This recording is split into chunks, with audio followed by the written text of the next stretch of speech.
him, honestly.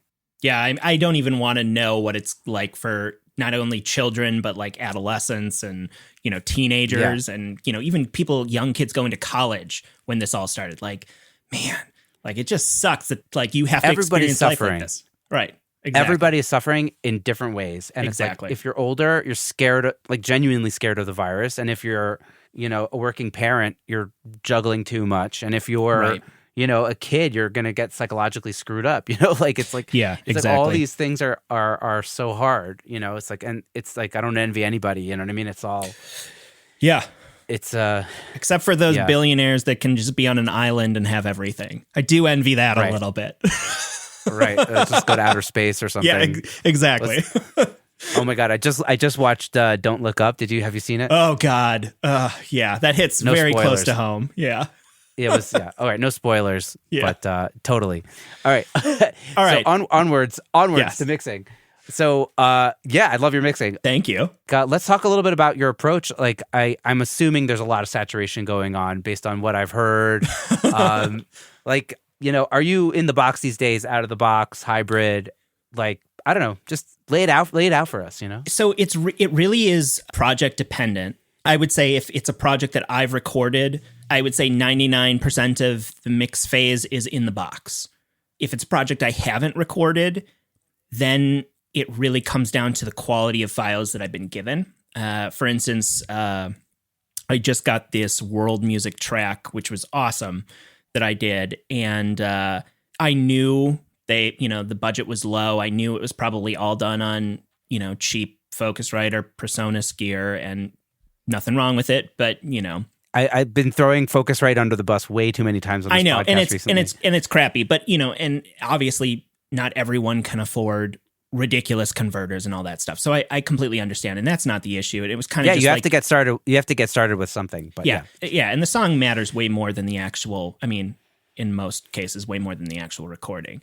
So it was a great song, great performers, everything. It just felt sterile. So in that case, I actually brought it out to my mixing console, mixed it analog, but then, believe it or not, I just printed those back in and then mixed it in the box. Because once I had gotten that flavor and the sound that I was looking for the files to have in the first place, then I didn't I didn't really need to come back out at all.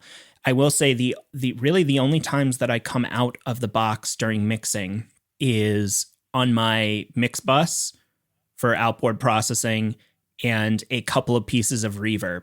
And again, very slightly other times, like reamping or something like that, where, but again, that's, you do it, you're back in the box, you're done. Right.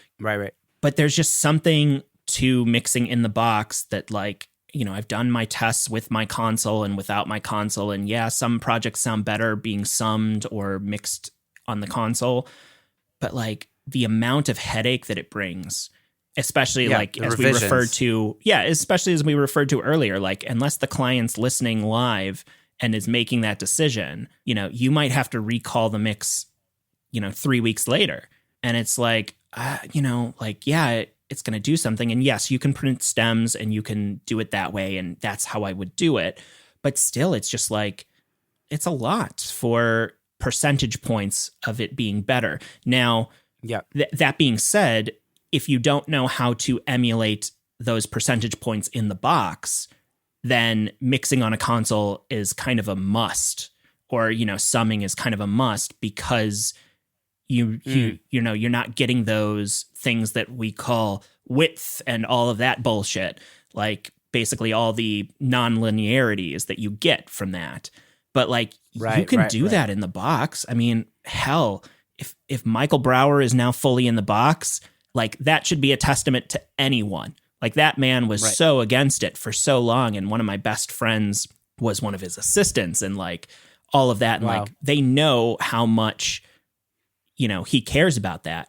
But once he kind of figured it out and, got it to where he wanted it to be, it's great. Of course you have to get files that are, at the quality that he's probably receiving to make it even easier. But sure. But at the same time, it's if it's good enough for them, it's good enough for us. What are some of the tools that you find yourself like reaching for in the box to kind of give you that non-linearity? Like what I guess how are you personally achieving that in the box? Okay, so you can kind of go for it a few different ways. One, I like to use channel strips that have multiple, what's the word for it? Multiple channels kind of sampled. So like if like the New Waves one. Like the New Waves one, or if you're the ones that I use a little bit more, I use the Waves ones a lot. I'm a Wavesaholic, but the Plugin Alliance, like the SSL ones or the Focusrite ones where, they modeled like 80 channels. Like for me, or for most people, that's a really great thing because they're modeling all of the gear. So even if you just put it in line as your first insert and don't even use it, you're basically already adding that. You're getting everything that you would have. Well, not everything, but you're getting most of the stuff that you would have gotten. The things that you're missing are things like pan irregularities and other little things.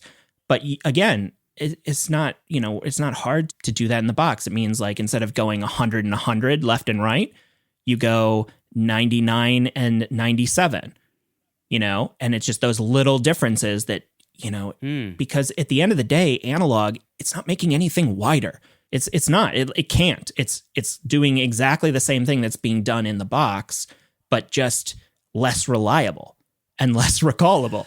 So you're basically just getting all of that randomness inside the analog world. And a lot of plugins that I love doing that with are, saturation plugins, tape emulation, understanding how you can push saturation and harmonics and then rein it in with plugins after it so that you can go more extreme than you thought you could. That's a big thing. What do you mean exactly? So you're you're going hard on like a preamp, and then afterwards you're able to kind of like soothe it out or something like that? Yeah, so exactly. So a really cool tip that I learned when I was trying to get better at it was, let's say you put a decapitator on a track and you crank it up and you can get it up to, let's say, 2 or 3 before you start really hearing the artifacts and it's not pleasant. And, you start getting frequencies that ring and stuff like that. And, for me, I almost never use the wet and dry blend plugins like that. I normally go, and get the character and stop where I need to. Unless it's for like an effect and I'm like want it super distorted and then blend it in. But usually I do that on a separate channel and blend it more traditionally. But what you can do is if you put a soothe plugin after it and you set the soothe plugin to be very sharp and very selective in how it picks its frequency. So it's not doing like wide curves. It's doing very narrow notching. Yeah. You can push your distortion because it's taking everything that's harsh and reining it back, but you're getting everything from the distortion that you want. And you can rinse and repeat. Like you can go decapitator, soothe, decapitator, soothe. You can just keep doing it and changing the emulations and changing how you're hitting it. A similar way to do it would be, as a trick I learned from Tim O'Sullivan, was throwing a flanger or a modulation after distortion. And it was a trick he told me that he started using on keyboards way back when, I think. And if I messed that up, Tim, I'm sorry. We'll have to have Tim back on to verify. Yeah. He'll need to be the secondary source, the primary source. Totally. So, it was like being able, like, how can you get your keyboard to sound more aggressive? And it's like drive the distortion, but then just put a little bit of chorusing on to smooth out the distortion. So you can hit it harder and it's still intelligible, but you're getting rid of those things that, like, for us as humans can, be very unpleasant. Get annoying. Hear. Exactly. Yeah. So I found that I've been, I'm still trying to really walk the line of saturation. I do feel like lately things have been too saturated that I've been doing, but people love it though. That's what people love. They love the saturation. Exactly. So I think for me, it's more of like, I really push it as far as I can. And I'm hoping that like in a year or so, I'll have it really dialed in and comfortable where I feel comfortable. It's not that I don't feel comfortable now, but there's times that, we all listen back to music that we've done and be like, oh man, did I really push it that hard? And like, but we all love it and it sounds good. So like, it's just good. Like, and I don't think about it that way, but it's more of like, is there a better way? I think that's the more of the approach is always trying to just see if there's a more effective way to do the same principle. Totally. I just on that pushing in and taking back thing, I thought about, I heard that Jack Stratton from Pultec does this when he's mixing. He'll just crank the treble and then slam it into a tape emulator, and then crank the treble again and then slam it into a tape emulator. Yeah. So he's like pushing up the treble, slamming it down with the tape, pushing it, you know what I mean? So it's like, and that's how he gets his like really crazy vintagey saturated, Pultec sound. Right. I mean, all of those tricks that that's the thing is like, if you're going to be in the box, and there's nothing wrong with it, I'm in the box, you just have to know, like, you just have to take those risks and do things that are just stupid to get the results that might, take 2 seconds on an outboard piece of gear. But,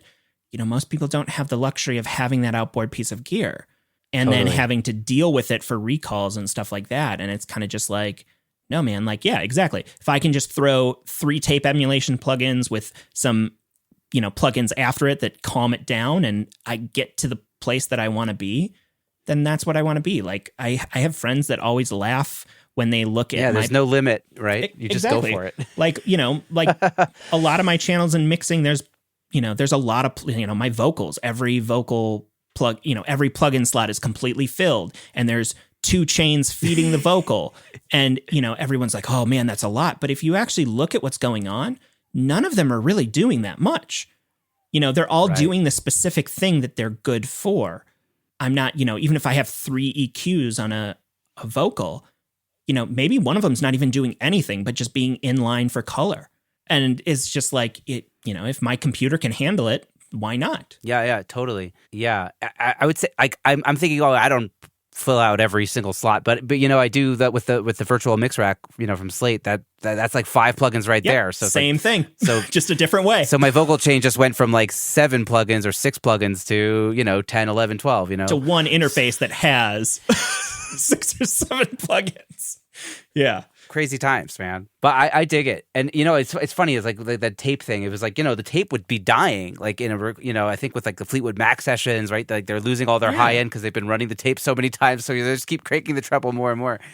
They had different problems and they found solutions to those problems back then. But we love the way that sounds. You know what I mean? It's exactly. Like, it's the classic sound. We're so used to hearing compression and saturation that we just don't, that music just sounds plain without it. Yes. Yeah, it very much can. Exactly. Totally. So tell me a little bit more. Like, what are you pushing in your stereo bus, and what's going out of the box? All right. So my stereo bus is very much on steroids. I usually start with some sort of 2-channel bus emulation because the way that my signal flow works is I have my individual tracks.